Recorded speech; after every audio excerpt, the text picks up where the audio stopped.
Hi there, I'm Diane Chaplin. This is Cello Tuesdays, first Tuesday of each month.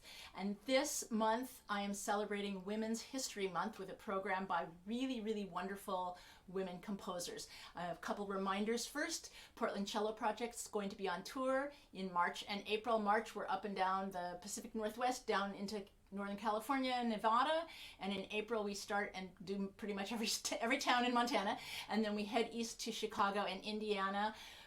You can go look at the schedule on the Portland Cello Project page. If you do come to a performance, come say hi to me. I would love to get feedback from live human beings who've actually seen these broadcasts.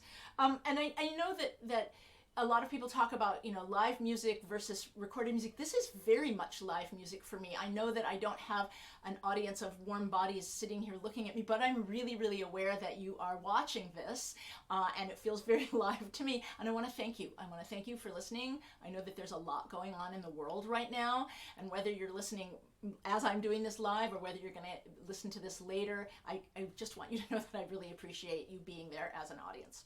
Okay, so the first work I'm going to play is by a British composer named Imogen Holst.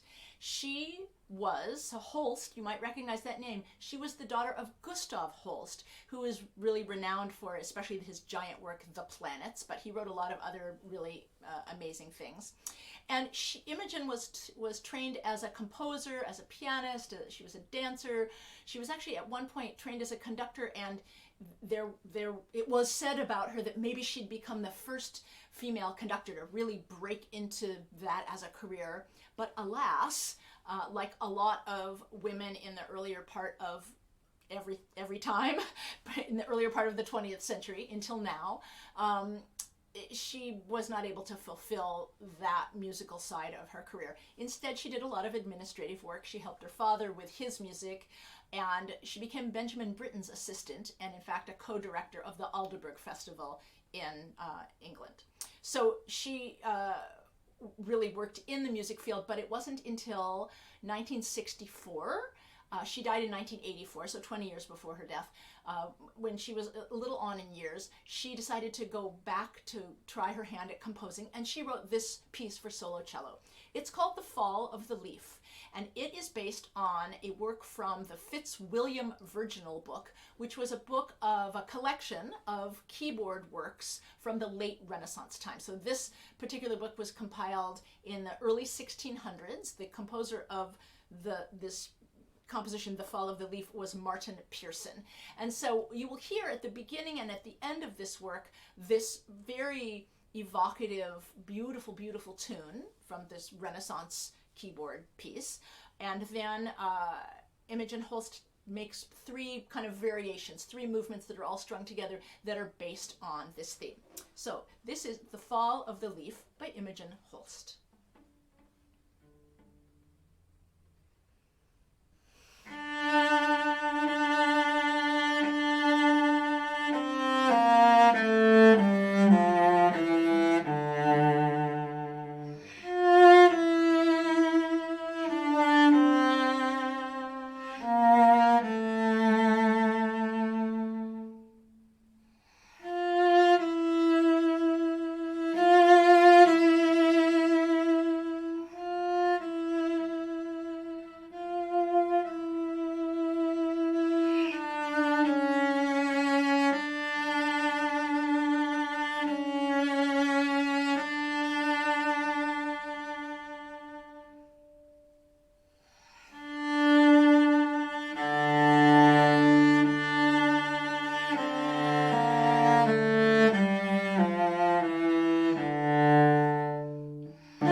So the next piece I'm going to play is a piece by the Chinese-American composer Chen Yi. I played one movement of this suite on the January program, which was the New Year's Around the World program.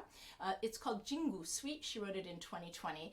And it is a suite of 4 movements that describe something about the folk culture in Tianjin, China.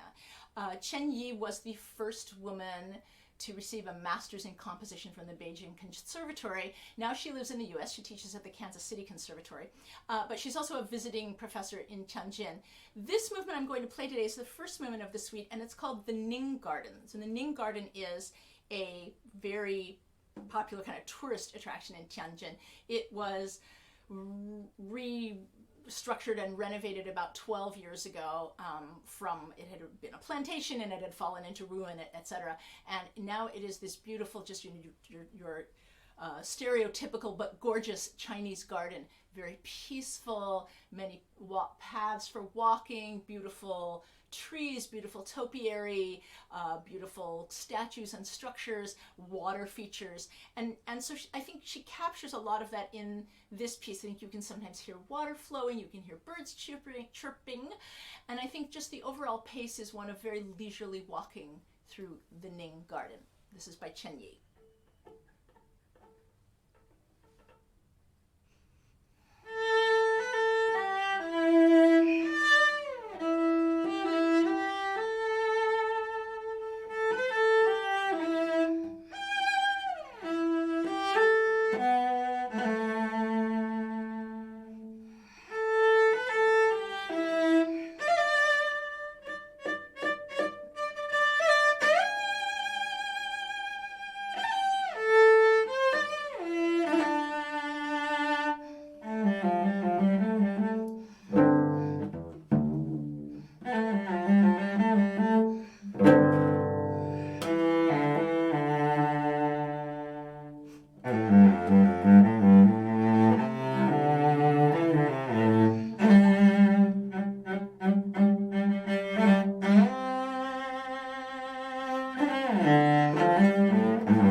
So we're going to move back to England for a piece by the British composer Liz Dilnot-Johnson.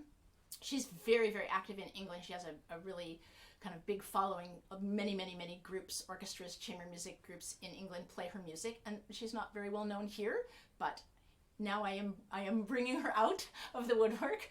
I'm going to play a piece called Reflections, Dances, and Fantasias, and this is a really interesting piece. She wrote this piece to be a flexible suite. So the full suite lasts a long time. There's like 27 movements, little movements, but what she wants the performer to do is to pick and choose different movements to play, not necessarily to play the whole thing at once. She asks you to improvise. There's some jazzy things. This piece is written, I'm not sure how it relates to a lot of the rest of her oeuvre. I know that now she's writing pieces that have like difficult subject matter, if you will. For instance, she just wrote a piece that will be played, I think, in England very soon, that is called When a Child is a Witness, a Requiem for Refugees, which is celebrating those who seek and offer refuge. And she wrote that before we started having Ukrainian refugees, as we are currently having in the hundreds of thousands, and very, very timely to be addressing this subject, I think.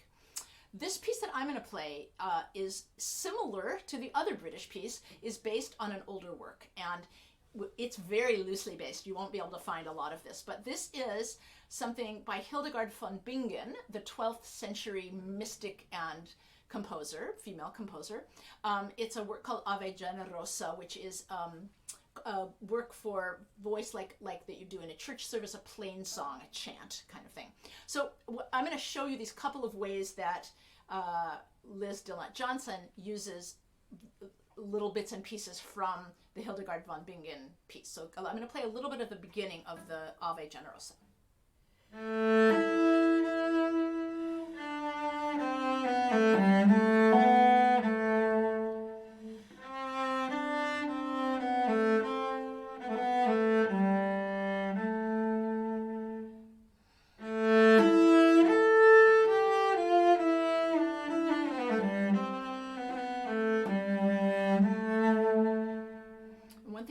That this interval keeps happening in the cello piece, and this is an interval that starts almost every single phrase in the Ave Generosa, and the way it shows up in this Reflections, Dances, and Fantasias is, for example, like this.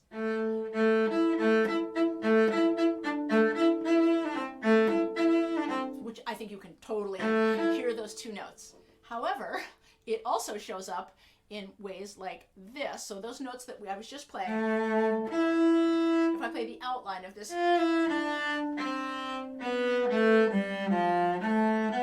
it sounds similar, but the way it gets disguised in this piece is like this.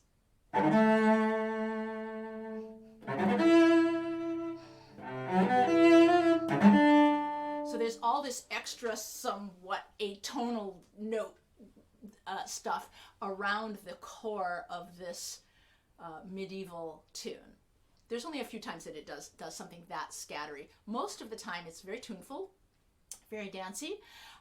Some of the descriptions of how one should be playing are things like cheeky, manic, sexy trills, and I like all the very colorful imagery that the composer has put into this piece. So I'm going to play the second part of this Reflections, Dances, and Fantasias, most of it, because I can choose not to. Oops, I have to put my mute on my cello, hang on. I'm going to play most of of part 2 of Reflections, Dances, and Fantasias by Liz Dilnot-Johnson.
Waiting while my cello rings for a very long time. So I have two more pieces, and I think that they hit the outer ends maybe of the emotional content of this program. I'm going to play the most gorgeous, saddest one, most emotionally deep one, followed by the most rock and roll one. So that's what we have coming up here. The next thing I'm going to play is by a French composer named Monique Gabou. And similar to Imogen Hulst's first composer, she was trained in composition for her schooling, but ended up not really doing a lot of composition until maybe later in her life. She did study composition at the Paris Conservatoire. She studied with Olivier Messiaen, one of the great 20th century French composers, if not the great. I don't want to put quality on it. One of the great. But she was a very respected teacher of composition in Paris. She passed away in 2011. In 1997, she wrote this piece. This piece was written after her friend Anne-Marie Azambre died. It is called Déploration pour une amie défunte, which means a lamentation for a deceased friend. And I think it's very romantic, very, very beautiful, and a lot of, you can tell how much she loved her friend from this piece. And it uses the voicing on the cello, I think, really, really well. The little bits of things that sound more contemporary are that there's an sort of asymmetrical meter. The meter changes a bunch, so it leaves the phrases feeling slightly lopsided, but I think in a really pleasant way. This is Déploration pour une amie défunte by Monique Gabou. I'm going to tune first, hang on.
I think all the music on today's concert really deserves to be in the standard repertoire. That one especially is just sort of breathtaking even to play. Okay, so for the next piece, I promised you rock and roll. You're gonna get it. I'm putting my pickup on my cello, and I don't like to play with it on there because it kind of dampens the sound. The pickup is something that makes your cello be electric, so I can plug it into an amplifier. It is this one that I have clamps onto the string. A lot of times you have to do some kind of fastening it onto the tail piece kind of deal. They're somewhat invasive in any case, so mine has little screws, clamps onto the strings. And the reason I'm putting this on is because the next piece I'm going to play is for cello and loop pedal. And the loop pedal is an electronic device that you have to be electrified to do this. You have to be plugged into an amplifier. That is a repeater. So however the phrase length is that you set down, it will play it on a loop and repeat it over and over. And you can do a lot of different things with it. You can vary the length of the loop and how often it repeats, etc. So I have my let's see, what am I doing here? I've got this clamped on, and then the actual pickup is a thing that goes on my bridge with sticky stuff. And some pickups affixed to the bridge a little bit more permanently if you're someone who does a lot of improv, a lot of work with an amplifier, and I am not one of those people. I am someone who bought a loop pedal last year, and I'm super excited to get to play another piece with loop pedal. This is going to be Swerve by Jessica Meyer. Jessica Meyer is, excuse me, I have to fuss with pedals while I'm talking. Jessica Meyer is a violist and composer. She's a wonderful violist. She's a teacher and educator. She does lots of workshops, but she's really, really gaining a lot of fame and renown right now as a composer. She has many, many works being performed all over the place this year. And so I'm not going to give you a list of those. You can go look her up if you'd like. This piece was written or published, at least the date on it is March 1st, 2016. So I was really thrilled to discover that this is the 6th anniversary of this piece. And I don't know if she put a March 1st date on it because it's Women's History Month, but I'm going to say she did. That's my story, and I'm sticking with it. So I'm really, really happy to present this. Also, the other reason that I kind of think that maybe this was a Women's History Month piece is because of what she wrote about the piece.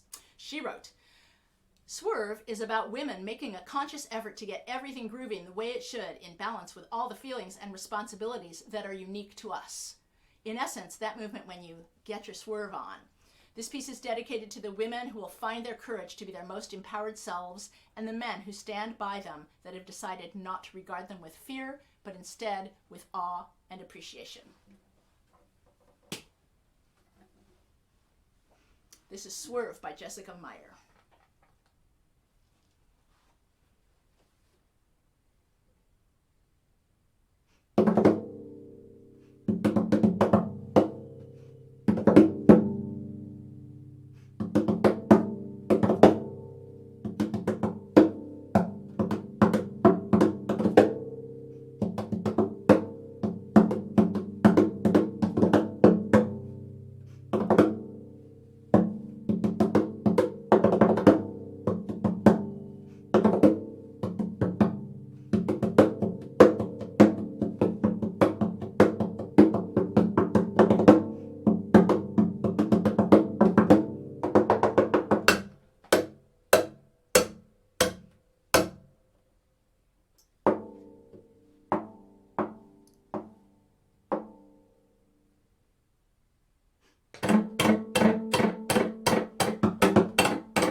That was a lot of noise. That was really fun. My heart is now beating.